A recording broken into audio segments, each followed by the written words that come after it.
ونبدأ ونقول اللهم صل على سيدنا محمد وعلى آله وصحبه أجمعين. صباح الفل عليكم حبايبي، عاملين ايه؟ ده معانا ده فطار تالت يوم رمضان. كنت جايبة كده سمك بطاطا، أنا مش فاكرة هو كان بطاطا ولا ايه، بس أنا كنت جايباه من زمان، ومش من زمان قوي يعني من 10 أيام كده، وحطاه في الفريزر. قلت اطلعه كده، نضفته وسبته يفك خالص، ونضفته وغسلته تحت المية. لازم تغسليه كويس قوي، لان هو بيزفر، وتيجي تقليه تحس بريحة زفرة في الشقة، فلازم تغسليه كويس جدا. في العنقود بتاعه كده اللي هو سلسلة الظهر من البطن، فيها كده بيبقى يعني ايه، زي سمار كده او خيط دم كده، لازم تشيليه، تفركيه بايدك كده وتشيليه، وتغسلي بطنه كويس، وتغسلي دماغه كويس. لو انت حابة تشيلي دماغه ماشي، مش حابة خلاص. وهنا عصرت عليه ليمونتين، وحطيت عليه مية ودقيق وملح. ما تحطش خل يا حبيبتي، عشان الخل بيزفر السمك، بيخلي الزفارة تمسك فيه يعني. وهنا اللهم صل على النبي، جبت توم معايا، توم قيمة 6 7 فصوص توم، ولان انا بحب ريحة التوم في الاكل جدا. ومعايا كده قرن فلفل حامي او بارد زي ما انت عايزة، وتدقه كويس جدا في الهون. حبايبي ما تنسونيش في اشتراك وتفعيل الجرس، عشان يوصل لكم مني كل جديد، ولايك وكومنت حلو منكم كده. وهنا غسلت الرز، جبت الكمية اللي انا محتاجاها، واغسلها تحت المية كويس عشان ما يعجنش منك او يطلع له ريحة مش كويسة. انا كده بفركه بايدي، يعني بقول لكم انتوا بتغسلوه ازاي، بس انا هنا سبت الموبايل وغسلته كويس بايدي الاتنين، بفركه كده. وهنا ميته رقت معايا ازاي، لازم ميته تبقى رايقة معاكي كده، عشان ما يعجنش منك.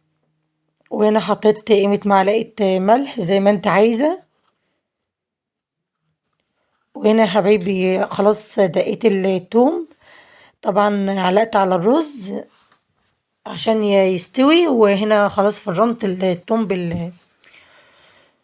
بالفلفل، وحطيت هنا ملح وكزبرة وفلفل اسمر وكمون وليمون بردك على الدقة، وخل بيخلي طعمه حلو، وشطة زي ما انت عايزة، حباها حراقة ماشي، مش حباها خلاص. كل سنة وانتم طيبين، ورمضان كريم عليكم جميعا يا رب. هنا خلاص خلصت الدقة بتاعتي، رحت عين الحاجة اللي هو البهارات والحاجة، وبجيب الطاسة الكبيرة عشان اقلي فيها السمك. حط الاكل يعني ليه او جهزيه على يعني ايه، على القرآن على طول، عشان يبقى سخن كده وحلو. انا حطيته في الدقيق، والله ما كانش عندي دقيق يكفي، نزلت جبت كيس الدقيق اللي هو كيس اللي هو ب20. هنا كنت بحط خل على الدقة، وشغلت الشفاط ونزلت الزيت في الطاسة. استنى اما الطاسة تسخن جامد قوي، عشان السمك ما يلزقش فيها، وبالذات ده بقى يعني في دقيق ممكن يلزق معاكي. انا يا حبايبي نزلت السمك في الزيت. الدقيق ده حط عليه مثلا كزبرة وكمون، برضك عشان يدي للسمك طعم حلو. كزبرة وكمون وسنة ملح صغيرة خالص، عايزة تحطها ماشي، مش عايزة خلاص.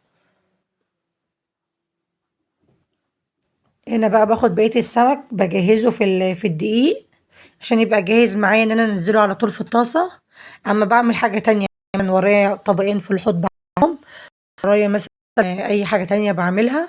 طبعا هنا يا جماعة عندنا فطرنا تاني يوم رمضان، يعني باقي الفطار اللي باقي من اول يوم.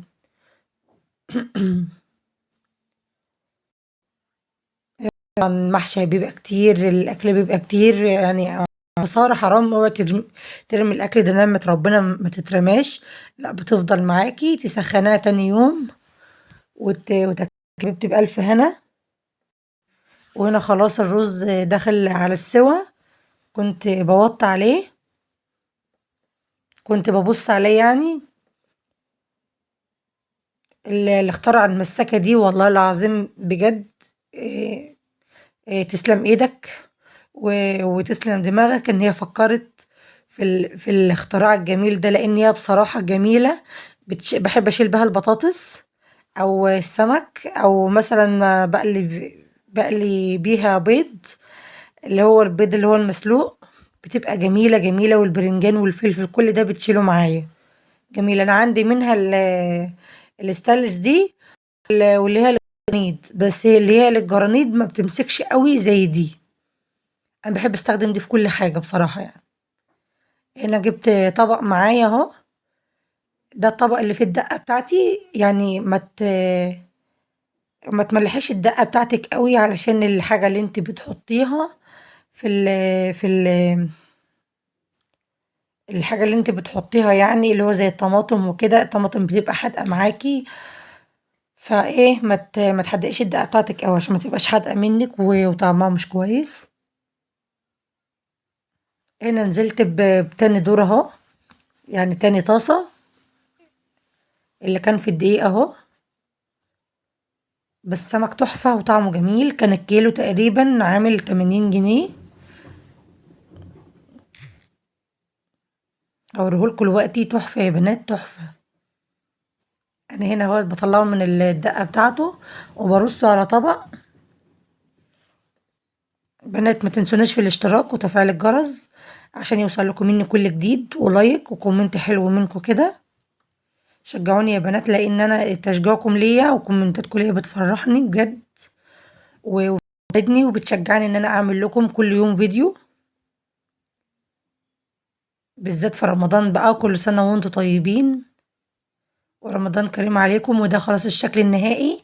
كنت غرفت الرز والسمك والسلطة.